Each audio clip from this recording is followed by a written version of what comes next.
My guy. Hey, what's going on, Harold? I'm blessed, brother. I'm blessed.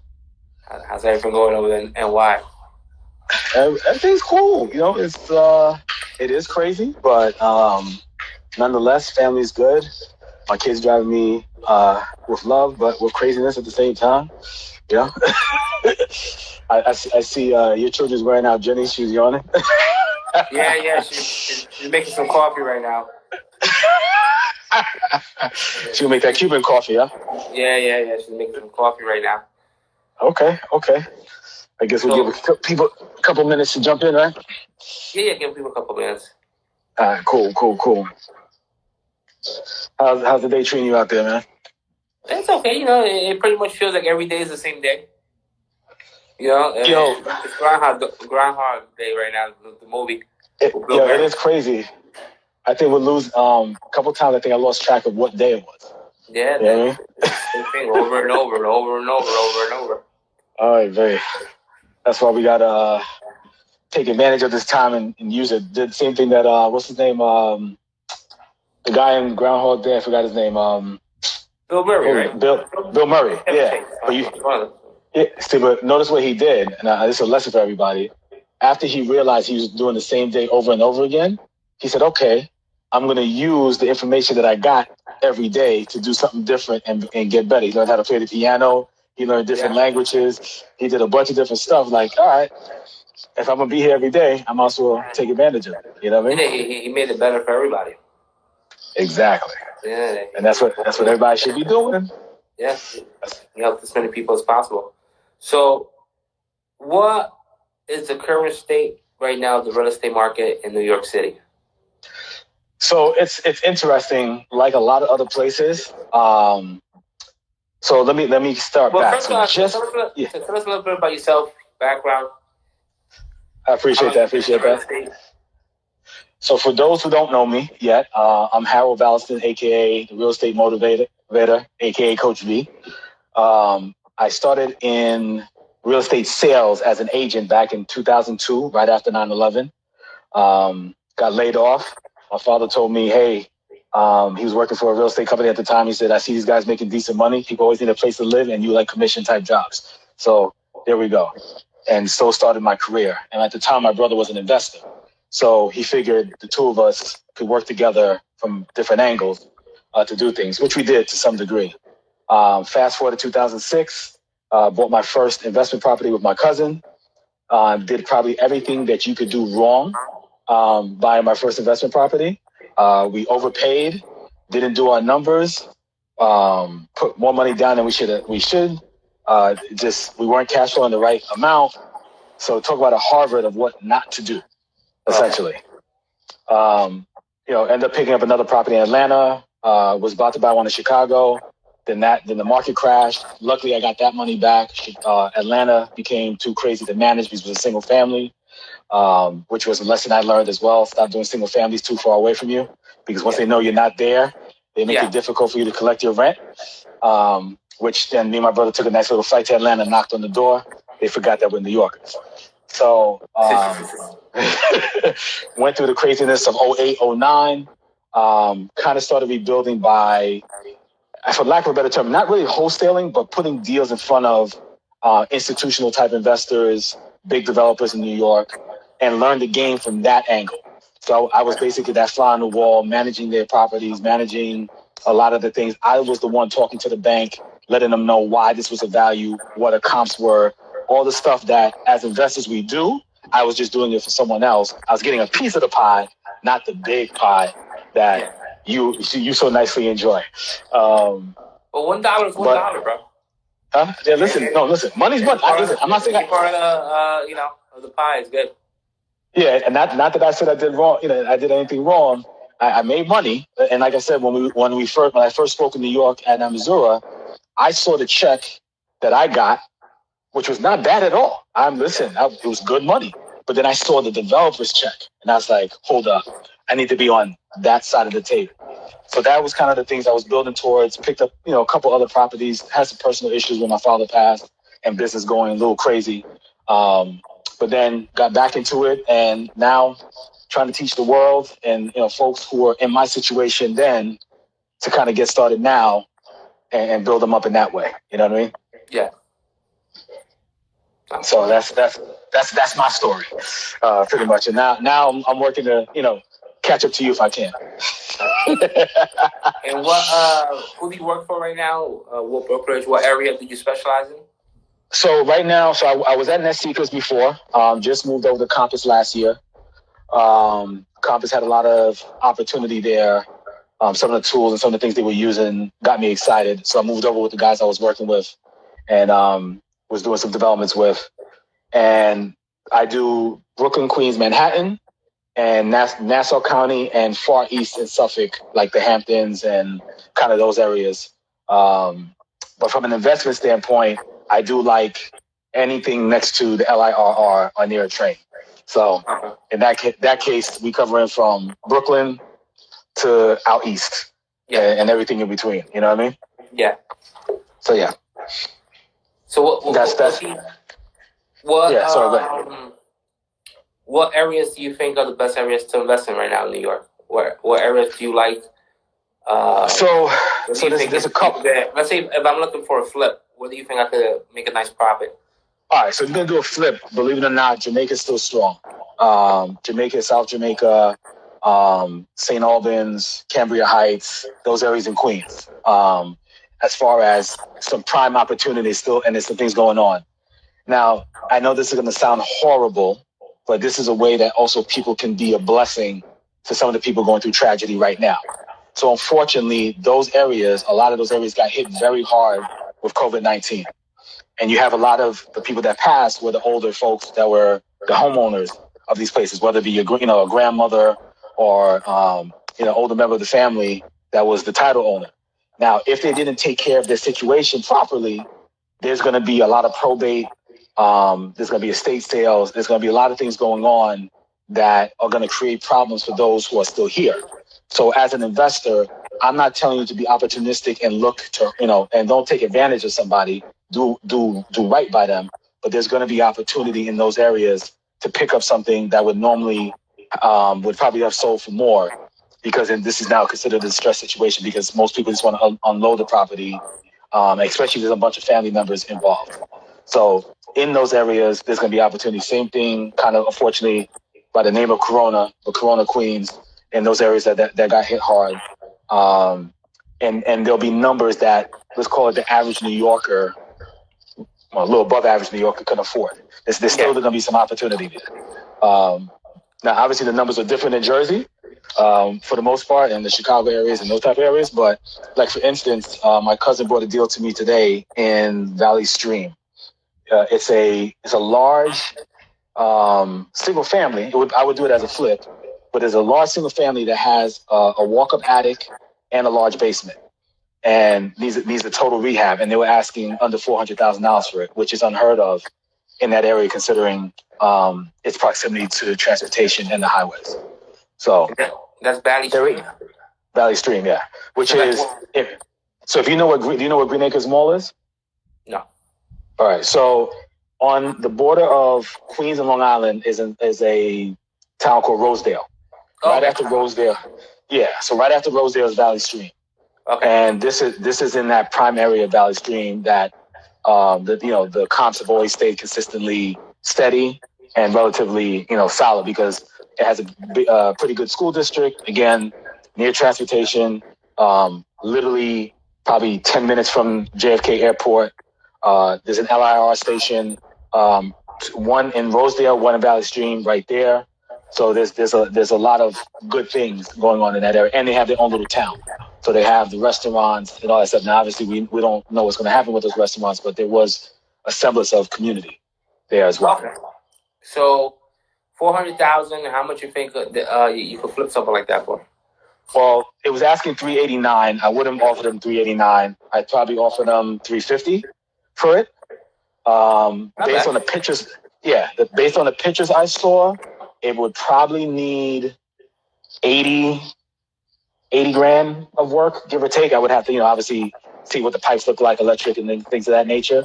So if I'm all in for $430, I can sell that on a bad day for like $595, $600. Not bad. That's a good profit.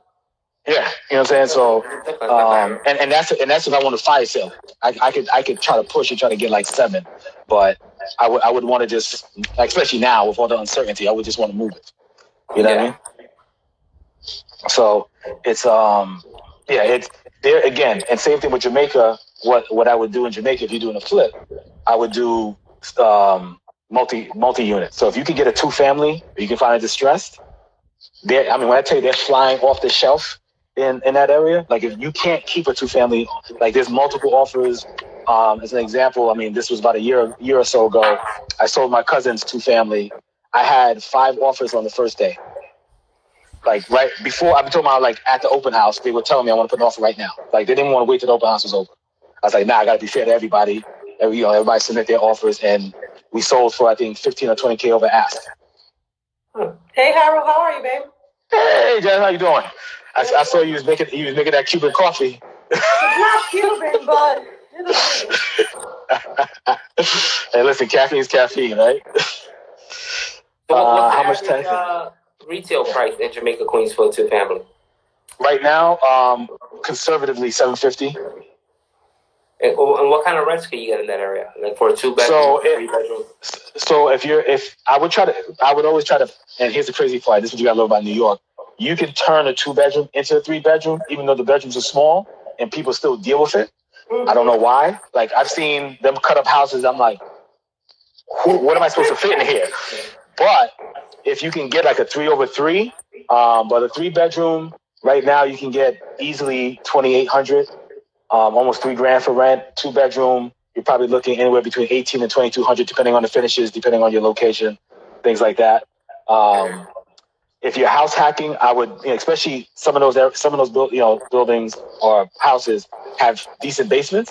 Yeah. So if I'm like going to get into it, I'm living in the basement, renting out everything upstairs. A year later, there's a company called Airbnb that's gonna, I'll start using that basement for. Have my friend come visit me in the other room. You know what I'm saying? So and do those and maximize the rents on that. I would, like you.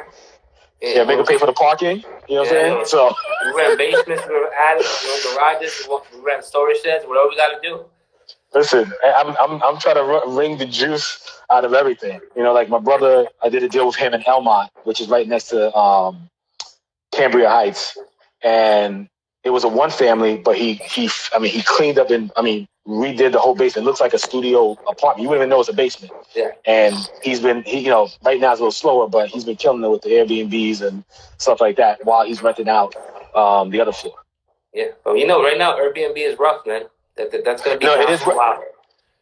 But so here's the crazy part. So yesterday I did a live with my man who's doing stuff in Detroit, but he lives in PA.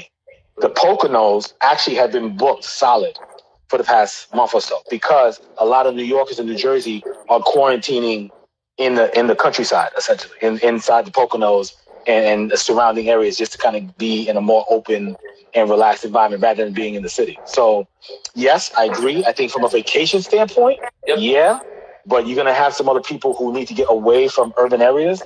There may be some opportunities there as well. Well, you're definitely going to have a lot of opportunities as far as picking up a vacation rental a little bit cheaper this year. Oh, that's definitely going to be a market where you got to attack because that's going to happen. And what do you think about the Bronx? So Bronx is another. So Bronx, like the area in Queens, Mott Haven, South, area in the South Bronx, all those areas have been picking up tremendously. And so let's say in the Mott Haven area, one of my guys just, he showed me a 3-family for about 6 and change, which actually is a good number over there. And it didn't need too much work. So let's say, I think if we were looking at it, it was like 600, probably about a 100K of work, and ARVs conservatively about 900, 950. 900, 950,000 for 3-family? In the Bronx. But here's the crazy part. So what I've been doing, and we've been looking for it, is finding houses like that and doing programs and just cutting up the 3-family into rooms and doing, because right now people are going to need shelters. They're going to need, there's so many different programs in New York that are government funded.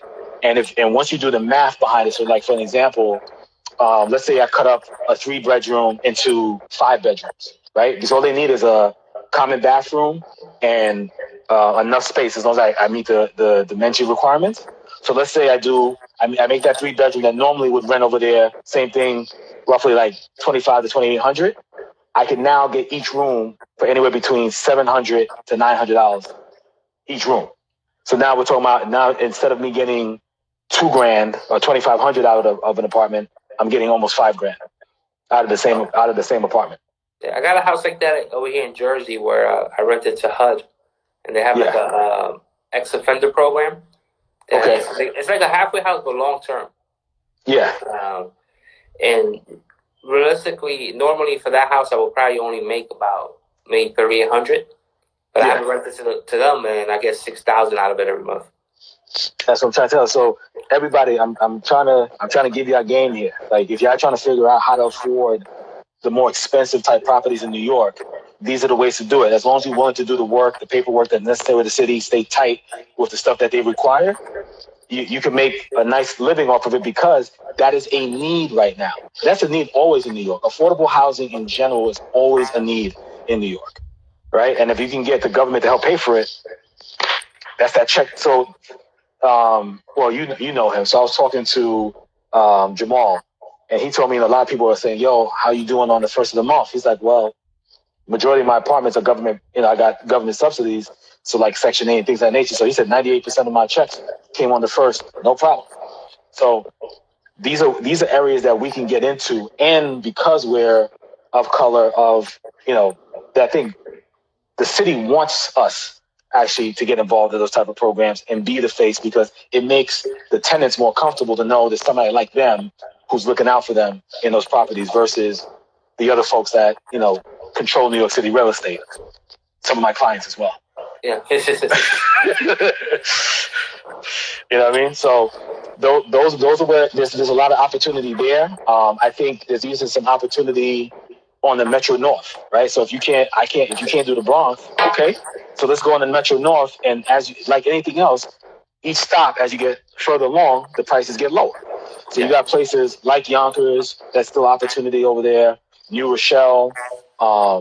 If you go into the Hudson Valley, Port Jervis, Poughkeepsie, those areas, there's deals there. And if you're willing to make the trek or do the work to get there, there's a lot of opportunity there as well. Yeah. No, I have a lot of family members that actually moved from the city to Yonkers because it's way cheaper and, they all bought homes over there. Yeah, I mean, listen, I've seen cats pick up stuff. And the crazy part is there's still opportunities from a distress standpoint. I mean, there's still inventory there that needs to be, cleaned up and fixed. There probably is going to be some situations coming up now. So like anything else, so this is something I was talking to one of my guys yesterday, and I want everybody to understand this. So I've been alive long enough to see the 87 market crash, right? Then see what, and I studied what happened after that. Then the dot-com boom. Then 9/11. Then 08, 09. And every time after all these events, the first year is a little shaky because everybody's trying to figure everything out. But as soon as everybody gets comfortable again, everything skyrockets once more. So just so you guys understand what I'm saying, just before 08, 09 crash, three family brownstones in Bed-Stuy was selling for $750. Everybody's like, "Oh my God, that's an outrageous number. How are the rents going to cover it? This, that, and the other." By 2011, that same brownstone was selling for $1.2 million. Right after the crash. So I don't want to hear nothing about this. Is a matter of fact, this is your opportunity. And notice what I just said: 87 to 90, 90 to 99, 99 to about every 10 years. So if you don't take advantage now, guess what? You'll be waiting to 2030. God bless you. I'll holler now. Harold, do you think Yes. because all right, so when we had that market crash in 2008, people were still not listening and they didn't jump on. Now people are assuming that that's going to happen again. People think that it's going to be like this big foreclosure inventory, and it's not. No, it's different dynamics now. So let me break it down for you. So everybody has to understand, in 08 and 09, there was a banking crisis. The people who provided the liquidity to the market crashed. They needed a bailout. And they sold predatory loans, which when anybody lost their job, if they didn't make a payment or two, they were almost automatically going to foreclosure, or their interest rates popped up that they couldn't afford the house anymore. A lot of those people also got 100% financing, 103% financing. So they're like, yo, I can't pay the mortgage. They left the keys in the mailbox, or they dropped the keys off at the bank and was able to walk away from the house with no skin in the game. It wasn't just that they couldn't afford it. They were buying things that they clearly couldn't afford from the very beginning. So people, like 6 months into owning a home, were foreclosing. They were dropping payments. Because they were buying $500,000 homes and only made $40,000 a year. The funniest thing I think I ever saw, there was a woman that used to live by me. She said, if they're giving my son a loan, the world is coming to an end. Because she knew her son was a deadbeat. He just had a pulse. You know what I mean? So I want everybody to understand. Go ahead. Caesar used to do mortgages. He used to originate mortgages, right? Yep. He wrote a loan for a woman who was 92 or some shit like that. Yeah, my first loan. And it closed. It closed, and she was on Social Security, and we still gave her $450,000 to buy a house, 100% state. Wow. Which we knew, she wasn't going to be able to pay the mortgage for 30 years, right? And they still did that loan back then. And then what ended up happening? She lost foreclosure, and I ended up buying it. And then I got real estate, and I ended up flipping it. See? It is crazy. So that's what I'm trying to help everybody understand. Completely different factors that played into the game. And I want everybody to understand, the market was fundamentally strong going right into this crash. Like February there was like the highest sales since like 2011 to 2012, like the strongest amount of home sales.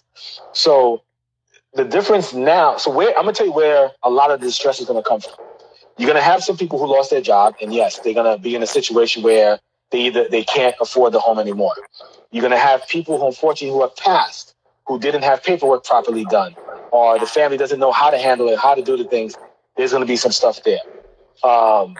Also, I want everybody to pay attention to what we're saying, because Matt talked about this.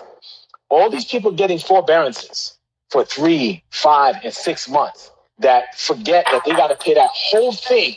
Yeah, because it's a balloon. Yeah. It's a balloon payment. They got to pay the whole thing on the end of that forbearance. Then if they can't, they got to get a modification, which then in turn impacts them negatively on a credit standpoint. And if they can't continue to work with that modification, then you're going to see things go on. Do you think that at the end of this 3-month, period, where they're giving people the 3-month forbearance and the country's not up and running again, do you think the government's going to step in and say, hey, listen, you guys are going to have to give them like another 3 months, or, for those, or they're going to have to prove, that they're not working? Because, a lot of people have the money to pay, and they're just requesting this forbearance just for the purpose of, hey, everyone else is doing it, I want to do it too. Now, so I know some people who are responsible with this. So what they're doing is saying, okay, you're willing to give me 3 months, 5 months, 6 months, whatever it is. My payment, let's say, is $2,000 a month. Mm-hmm. I need a little extra cash flow because I just lost my part-time job, which was the extra $500. So I'm going to give you $1,500 every month, no matter what. Now, in a few months, I'm going to owe you the difference. Maybe by then, the country opens up, I can pick up another part-time job, and I can pay that off. Now, that to me is responsible. You're doing the right thing. I'm still paying as much as I can, but I'm keeping a little bit of extra cash just in case. Groceries, expenses, that makes sense. But you got people who's like, yo, I'm going to take this forbearance and pay nothing for 3 to 6 months. And then, so if you have a $2,000 a month mortgage, you're talking about you need to pay anywhere between $6,000 to $8,000, or $12,000 in a one shot. You didn't have the money unless you got the money saved up and you didn't tell nobody. You know what I mean? So hopefully some of these people do have it and they just want to keep the cash in their pocket for now. Cool. If they know they can do that, God bless them. But there's many people I know who've done it, and I've seen them and they're talking about it on Instagram. I'm like, okay, where do you live? I'm take down your address and I'm just going to wait. Because you're gonna implode yourself. It's stupid. You know what I mean? Now, if you got the deferment, you're cool. There are some of the servicers are giving deferment. So everybody knows the difference. Forbearance means I don't pay for a while, but I got to pay a balloon payment one time. The deferment is I didn't pay for 3 months. They're going to add 3 months to the back of my loan, which is perfect. That's what everybody wants. That's what they should have done from day one. But a couple people, when they add so for instance, like if it's like a car payment, you got to understand. All right, you're thinking it's not a big deal right now, but you got 2 years left on your car. Now, at the end of the car lease, because they didn't add the extra payment onto your monthly amount, now when you turn that car in, you need to come up with those 3 to 5 payments that you missed. And you got to still give it to them one shot. So you still have to plan for the future. Maybe when things are good, you got to throw an extra car payment on there. But, I mean, do people realize that? No. Or maybe they do realize it and they don't care? Some don't care. Some don't even know because they don't ask the question. They don't ask the questions, right? No, now, they just hear, I don't need to pay right now. We're good. Yeah, that's pretty much it. So, most Americans. And we talk about this on several, like we talked about it on the Live with Credit Dude, just to make sure that people understand, because once they know, then they start calling their friend, look, did you know this? And then they'll, like, everybody just informs everyone because they want to look out for each other, hopefully. Of course. So, like example, something that everybody needs to know. If you fall in that category of that $1,200 stimulus check, right? So a lot of people were spinning out this rumor that it's going to be taken from your tax return next year. They misunderstood what they said. No, it is a tax credit that they were giving for next year's thing, but they're giving you now because people need the money now. It doesn't affect you either which way. You're going to still get the same return. You'll still get everything. So that's what I understood. That's what I understood. Yeah. I understood it was a loan against your next year's tax return. No, it's a tax credit that they would. So let's say, for instance, you didn't need the money now. It would have been a tax credit, an extra $1,200 next year added to your return. But they're bringing it forward to 2019 because people need access to it right now. They're gonna send that 1099 for the $1,200. They're gonna send you. Listen, here's the problem. What is it? K1? If you're in Iowa, Alabama, these type of areas, $1,200 makes a huge difference for somebody. Yeah. In the Northeast,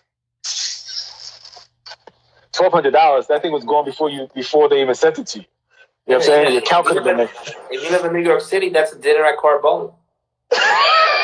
Pretty much. For a family of 4, that's about right. That's about right. So it's people just got to educate yourself. So one of the things I want to share with everybody, you got this extra time on your hands. Educate yourself on finance. Educate yourself on the things that you want to do. So if you want to be an investor, start understanding as much as you can. So when the opportunity comes around and everything turns around and it fluffs up for you, you have the opportunity to go make it happen. But if you're going to sit there and binge watch Tiger King and all these other shows and do nothing that helps you grow, then don't complain when you see your next door neighbor or your man or your homeboy or your homegirl, level up and you still in the same place, if not falling further down. Yeah. You know what I mean? It's because I don't get it. And that's the thing that pisses me off is that people will complain that they can't make it. They don't know what to do, this and the other. But now you've been given the opportunity. Like, you don't have to commute to work. God willing, you still have a job. Maybe you could work from home. I hope you do. And if you can do that, why the hell are you not taking advantage of this? This is like, they're giving you free time. You can take online courses, YouTube University. There's all kind of stuff. There's a lot of free content out there, like right now, that you can take advantage of and make things happen. There's so many people out there, they got to realize that aside from real estate, right now there's a bunch of businesses that are closed. Some of them are not going to come back. You got to be prepared for that. Your favorite restaurant might not come back. Your favorite barbershop might not come back. Your favorite salon, your favorite nail salon, your favorite nightclub. Like, how can a nightclub survive closed if they don't own the real estate, if they're paying this amount of money that they probably owe because of, liquor inventory? I don't know. I'm not in the nightclub business, but just saying. So now you're sitting at home. You had this great idea. You always wanted to open up a bakery or a nail salon or a hair salon. This is the time to plot because now there's going to be a lot less competition. You want to do meal prep, and especially for you too, because in real estate, if people don't have clients, they're not gonna last. They're gonna start driving Ubers and they're gonna forget about it. Oh no, they're already doing. Let me tell you, Uber Eats drivers. I see people that I never thought would be doing that. They're Uber Eats drivers right now. You know what I'm saying? They got to do what they got to do to survive. Exactly, and you got to give those people credit because they're doing whatever the fuck they got to do and not give a shit. I salute them. And listen, definitely 1,000%. People don't get it, right? So this is what I want everybody to understand. Yo, this when I had probably one of the hardest times of my life financially. Yo, I humbled myself, and guess what I did? I went to go work at Home Depot. But why I went to work at Home Depot is that you got to think, right? Let me go find out how much material costs. Let me see what they think. How do they move stuff? When do they come in? How do I know how to think? How do they deal with contractors? Yo, there was people there like, who are you? Or do you work for the headquarters because you ask way too many questions? You know what I mean? Like, if you're in the they thought you was a spy for Lowe's. They thought I was a spy for Lowe's. They thought I was like some of the workers thought I was like a spy for management. You know what I'm saying? Because I just want to know so much and get so much information and try to understand what they were doing there. And I'm like, because if I'm down, but why not have somebody pay me to learn their business? You know, like, let me tell you something. If I wanted to go into consulting, I could have showed Home Depot so many things they were doing wrong to better their business just by watching their movements and how they operate and their processes. You know what I'm saying? But those are things I want to learn while I was there. Like it drove me crazy. It humbled me because I'm getting paid hourly wages. But at least I said, if I'm going to do that, let me learn something from it. So there's no shame in the game, people. Listen, I don't care if you got a white-collar job and you do Uber Eats at night and then you drive something else later so you can put some money away to invest. That's the American way. Sacrifice, make it happen. Then you can, like, what's the saying? Do what others won't do so you can live like others won't. Exactly. Listen, like I watch you, Ceasar. This dude is on his phone on auction.com, Zomi, and all stuff all day, every day. You're like, yo, what are you looking at? Properties. Oh, I got another one. You know what I'm saying? So, yeah. because for us, God, thank goodness that we have the opportunity that if Ceasar sees a property, he still has, ways to get the money to buy them. Whether it be his own money or if he still has access to hard money lenders, not like some others who might not be able to get that money right now. But absolutely. But for other people, they should still just start planning and saving. Like, everybody's home. Nobody's spending any money. There's no reason why. Except on food. Yeah. My food bill is outrageous. But yeah, so other than that, there's nothing else you can do but eat. You know? Now, listen, go ahead. I'm sorry, now. I got a friend, right? She lives in Flushing, Queens. Yeah. She calls it Fushing. Yeah, I know why she does. How hard is it to get a property out there? Because she told me the prices are crazy. The prices are crazy. Why? It's a high density, right? And the competition that you have there are the people who have cash. They operate in cash, period. Okay. That's how. So if they don't operate, if they're not buying it all cash, they're putting 50% down in cash. So it's difficult to compete with that. That is a very difficult thing. And yes, if they want it, they don't play. They're like, yo, I'll give you this much money now. Let's go. You know what I mean? So yeah, look, somebody already wrote. She goes, I'm an agent in Flushing. Cash buyers is the answer.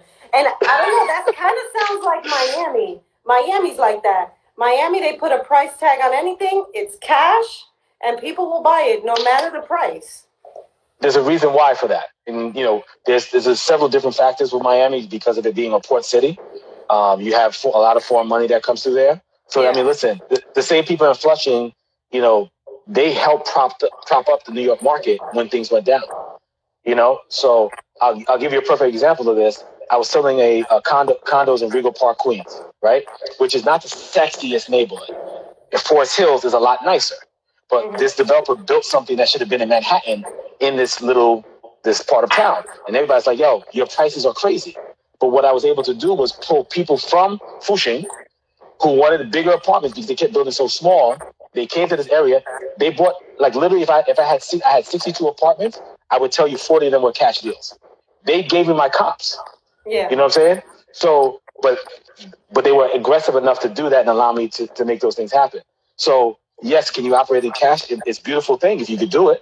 But if you can't, then you just got to be creative and beat people to the deals. Yes. And that's where the distress side comes in. That's where, like, do the things that people don't want. Like Ceasar always says, give me the ugliest, stankiest house on a good block, I'll take it. Period. You don't even have to be a good block. He'll take it. Yeah. But what's the potential? Let's put it like that. As long as there's some potential. So at the end of the day, a deal's a deal. But if you could do the deals that other people don't want, yeah, of course, that's how you succeed. That's what an investor does. We look for the gap, right? We look for where, okay, that one's messed up. How long? Like, let me tell you something. I can't drive by a house that I see high grass in and don't take down the address and start doing some research on it. Or if I see like messed up bushes, or if I see any kind of wood boarding up, whatever the case is. Like, there was a point in time, my wife she would get so upset. She's like, yo, why do you keep stopping the car? I was like, what do you mean? I'm like, I got to get down this address. She said, you just got another address over there. I said, but this is another property. I said, don't worry about it. Just take a nap. You're driving home. You good. Don't worry about it. You know? But then she got used to it. She's like, you know something? That's you. That's what you're going to do. That's how you make your living. It is what it is. But it literally was me just driving for dollars at times. So a majority of the people, right, that can't afford to buy anything in New York, they want to come to Jersey, especially like the people that came to our seminars, you know. What advice do you have for them to try to stay in the New York area? Where can they go? So those fringe areas that I mentioned, like the Yonkers, like the Bronx, because what happens in New York, it's usually a 2-income household, right? So usually for 2 incomes, even if you make, let's call it 60, 65 grand a year, both of you together, that's 130. 130, you can afford, from a numbers perspective, those type of properties. But why would you buy at retail? It's stupid, right? So if I know the house is 900,000, I'm going to try to get it at that 500, 600 range, which is reasonably affordable for me. Maybe I have to add a 50 or 60K to a 3K loan to it. And I'm going to get renters to help me pay down that mortgage. So that's your first investment. Then you're building equity. And then now you can use that equity to go do other things. So I mention this to people, like, don't be so afraid of New York. You just have to work hard to find the right deal in New York. So there is competition, right? Don't get me wrong. There's guys knocking at doors with briefcases of cash. I'm not knocking that hustle, but there's ways to beat people to that punch. I know somebody who knows somebody who knows somebody who said, yo, they want to sell their house. They're in trouble. This person wants to move down south, but they just want to get rid of the house. Yo, call me. You know, I had a dude call me. He said, yo, my cousin, unfortunately, her mom just passed. She wants to move down to Georgia. I might have an off-market deal for you. Let's me and you buy it. Offer them. You know what I'm saying? So if you're willing to do that work, and I joked about it at the seminar, yo, if you're in certain hoods, right, you know what that house was. It could have been a trap house. It could have been some ladies of the evening in that house. It got raided. You saw it get raided. You now know it's going to be government-owned property. Check out the government auctions. Find out, you know the house. You know the layouts. You know the whole thing. But you saw it first. You saw what happened. Maybe you could reach out and say, hey, I'll buy the house. Just, if you're willing to do the work and get the opportunities are there in New York. All right, you just got to be smart about it. So you got 2 people, boyfriend and girlfriend, husband and wife will be you, whatever, a couple. What advice do you have if they do see a property? Because, you know, people overthink. Now, you're talking about 2 people who have jobs that make $65,000 a year. They have, let's say, $80,000 saved combined. Now, they're overthinking, and when you overthink, you're gonna miss out on. You're gonna lose. So you're gonna lose. How can you like cut that overthinking down? Very simple. Everything is math. Because you deal with clients, you know what I mean? Like I do with the buyers. Yeah. So I deal with it on a daily basis of people overthinking stuff, losing deals because they think too much, right? So what I tell people, if you're an investor, if you're thinking like an investor, it's all about the math. That's all it is. It's a formula. If the numbers fit the formula, you do the deal. If the numbers don't fit the formula, you don't do the deal. That's it. Because you got to remember, I'll give you an example. We're a couple. I'm buying a house. And me and my wife are looking to buy a house. So as a matter of fact, I'll give you a perfect example of this. I would drive my wife to houses that are horrifically not pretty aesthetically. Great neighborhoods, good land, bones are good. She's like, why are we here? I say, babe, you have to have imagination, right? Don't worry about the aesthetics. I can fix the aesthetics. Do you like the location? Do you like the bone? So the same thing is the way that investor needs to think. Babe, honey, do these numbers work for us? Yes. Don't worry about the aesthetics. We could be getting a 203K loan. We can make it however we want it to be. I can make it as pretty as I want. I can do whatever I want. So there's not much to think about. Do the numbers work? Yes, go. They don't work, walk away. Yeah. Someone put here, what's the formula? Like, what numbers are we talking about? So if you're looking at a 203K loan, I'm going to do it two ways. So if you're a pure investor, you're using the 70% number. Mm-hmm. What the 70% number means is just, I'm buying the house, I'm fixing the house, 70% of the after repair value, the ARV. So again, people, easy numbers, right? I buy a house for $100,000. I put $50K work. I should be able to sell it for somewhere around $250. That's roughly a 70% ARV, or whatever the case is. So if those numbers work, absolutely do the deal without question. If you can buy and renovate under 70%, and the comps tell you, once I fix this house, it will be 30% more, move on the deal. Yeah. Now here's another way to look at it, folks, and I'm gonna make it simple. It's very simple. And hold on a second now. And we know that they're not doing 203K loans right now, but that's only because some people are saying, but that's because they're just not sending out inspectors, the HUD inspectors. Correct. Just give it a minute. It's going to open back up. It's not like the whole 203K program is shut down. And Harold is just giving you examples of what you could do.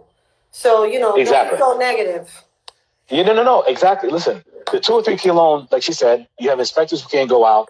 The clerk's offices are closed. There's certain things like permits and stuff like that makes it a little bit more difficult to get the process rolling. So I get that. But let's look at it from a different perspective. So I'm again going there with my wife. I see a 2 or 3 family, 4 family house. I know that the house is worth X. I can fix it up, even if I don't get the perfect 70% number. But I want you to think, if I have a 4 family, I can rent out 2 or 3 of the apartments and I can live for free, it's a go. Of course. Okay? So that's as simple as that. Yeah. It has nothing to do with anything, or if you have to put up a significant amount less than what you're paying rent now, it's a win. That's the formula. The fact that you don't have to pay rent anymore is the formula. Correct. So this is for the people who want to buy in New York, who say it's difficult. It's really not. And this is why I want you to understand. If you can house hack in New York, you will win. Why? It's because what I just tell you. If I had bought a house in 2008 at the height of the market, a 3-family in Brooklyn, brownstone, for $750,000, I'd have been stretching myself. Oh my God, that's overpriced, this, that, and the other. But if I was able to stay in the house, figure out a way to maintain the mortgage until after the crash, that same house is worth 1.2. Now today it's worth 1.5, 1.6. In some cases, if you're in a historic block, it's worth $2 million. So the beautiful thing of New York, equity climbs. Unlike if you go in a place that's you don't have high equity, I understand. But in New York, if you can get into a house at a decent number, you will always win. The numbers always go up. It's been historical, like clockwork. Now the thing is, so the house was $700,000, or the brownstone that you're talking about was $700,000. Yeah, that's expensive, but it would have been like possibly a couple living there together and combined. What was their mortgage? Maybe I would just estimate like at $4,000, maybe $4,500. If taxes not bad. Yes, if taxes aren't that bad, we're talking about $4,500 a month. You got 2 hardworking professionals that are maybe making $90,000 each, because these are the type of people that would live in that type of house. You have to make enough money to be able to afford that type of house. And so many people at our seminars that I met were making good money. Like, I met regular people who were like, they would say, oh, I make $120 a year. And I'm like, that's fucking amazing. How come you haven't bought anything? You qualify for like 6-unit building, you could be good right now. You got your job. Exactly. You X amount of money, and now you could have a crazy investment property. You got great credit. You got money saved, and you make $120 a year. You're like the perfect candidate. But people got to understand that, and that's why we're trying to tell you, like, you know, like you could afford these properties. 100%, and that's what I'm trying to help people get. Like in New York, and that's why I don't want people to be afraid of New York. You just got to be smart. You can't be, you can't be lazy about it. You got to be smart with your tenants because it is a very tenant friendly state and city. But if you are able to, and mind you, at 750, that was the height of the market. Yes. Now, even if I found a semi deal at 650, and I said I had to put some work into it. Yeah. Dude, I sold a guy a brownstone 2011 in Harlem, 113th Street. No, 115, excuse me, for $950,000, 3-family. It's worth $3.5 million today. Exactly. Because he figured out a way to get it. Yeah. And he's covering his mortgage easily with the rents up there.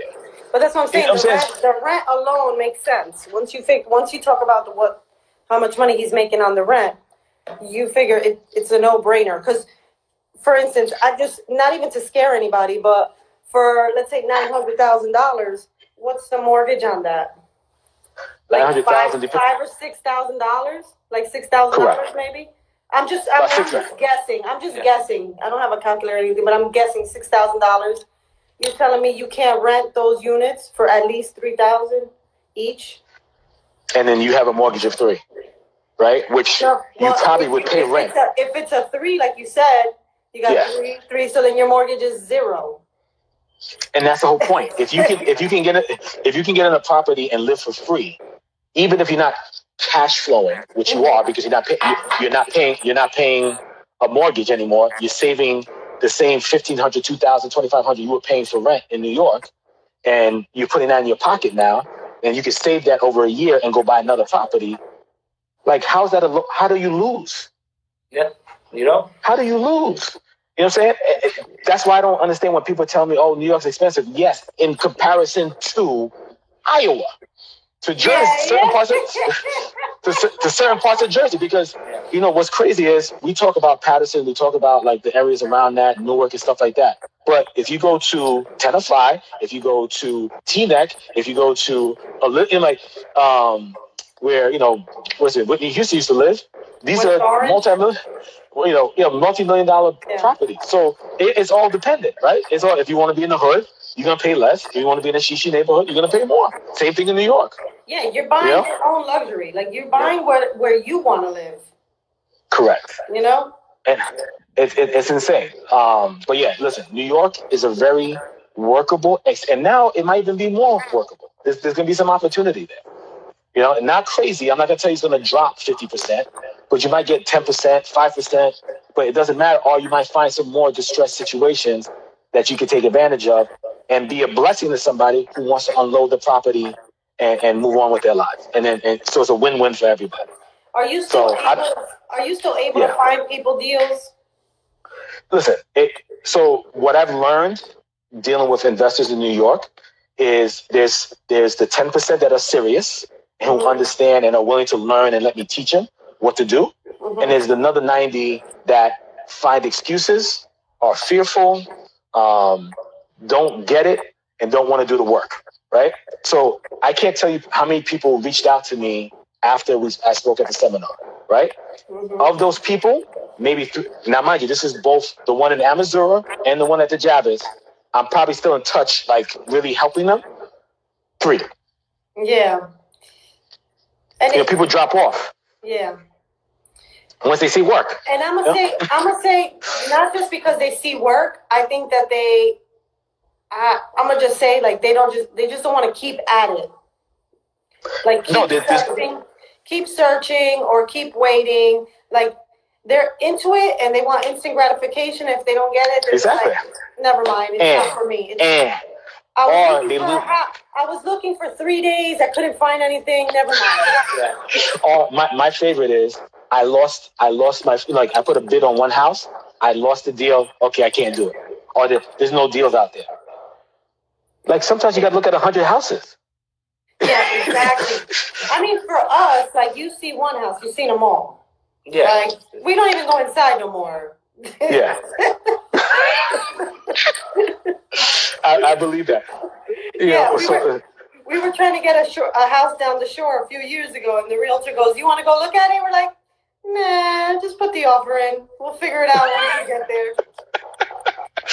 What could be wrong? What could go wrong? Just put the offer. It'll be fine.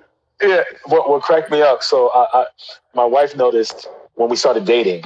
She says, "Why do you look around so much when you walk into someone's home or into a place?" I said, I can't but help it.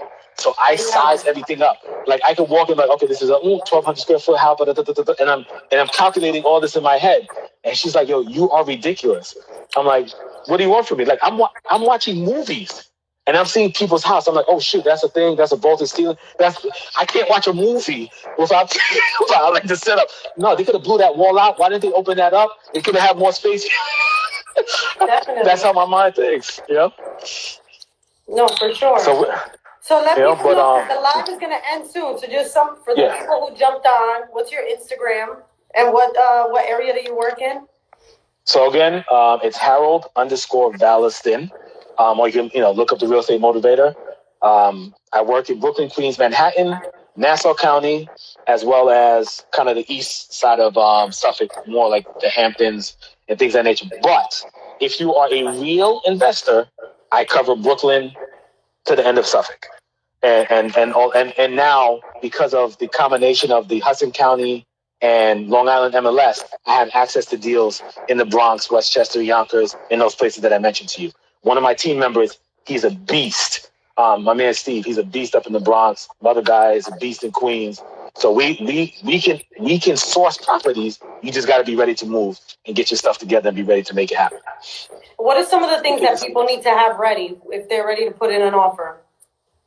Exactly. Just like if they reach out to you and they wanna work with you and they're looking for a house, what do they need to have ready in play? So if they're looking just for a house, obviously commitment letter is the best, other than cash. That's the second best thing. If you're as an investor, if you have a 2 or 3K loan, great.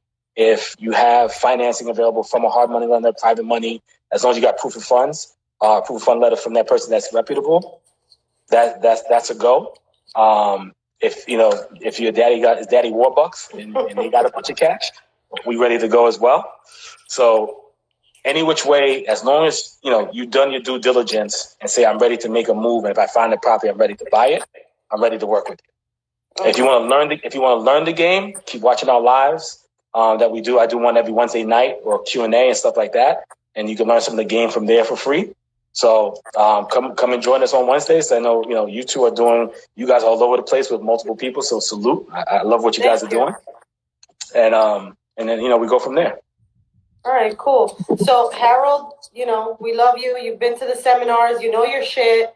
That's the only reason why you're here, because we definitely wouldn't bring you on if we thought you was a fool or a clown. Nah, I would hope. I would hope. It's funny that where he said ladies of the night. I keep on thinking I was cracking up. I had to walk away. Let me see if we have any questions here. Hold on. And also make sure you know what your buying criteria is. You know what you can afford and so. Drop a couple questions. We'll try to answer as much as we can before this thing kicks us off. There you go. I know read this now, but I need 2 or 3K. Should I get the property under contract or wait? If you can secure the property and get the owner to wait more than 90 days, yes. If you can't get them to do that, no. Because if you can get past 90 days, we should be back to relative normalcy. And then Iggy Soul says, "How can I work for you, Ceasar or Harold?" Look up the LinkedIn. Yes, look that up. Work for that's a loaded question. We want you to work for yourself. We don't want you to work for us. We're giving we want to all teach this you free knowledge. So should we wait to buy? Are rates projected to drop further? No, it won't drop further. Banks will make sure they don't, because they still need to make money.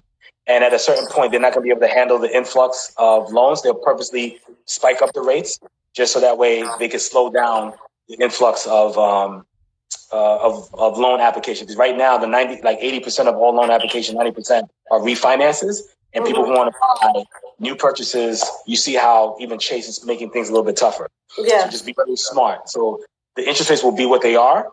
If you're financially capable of buying, buy. But again, buy smart. We always want to buy below market. Let's try not to buy. Well, not even try. Don't buy retail unless they just get the retail price is some crazy number that makes sense for you.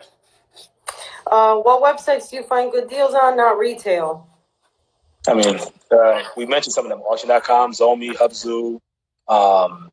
If you have any connects to, you can actually even go on some bank websites. They have a REO section.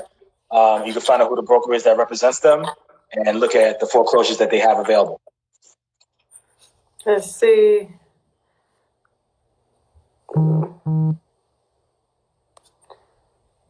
Okay, here's a good one. What are some renovations that make the property appraise well? Kitchens and bathrooms. I feel like kitchens and bathrooms. Yep. Kitchens and bathrooms and hardwood floors, always a plus. Yeah. You know? I think kitchen, bathroom, and if you can raise ceilings, do it. And you know what I tell people?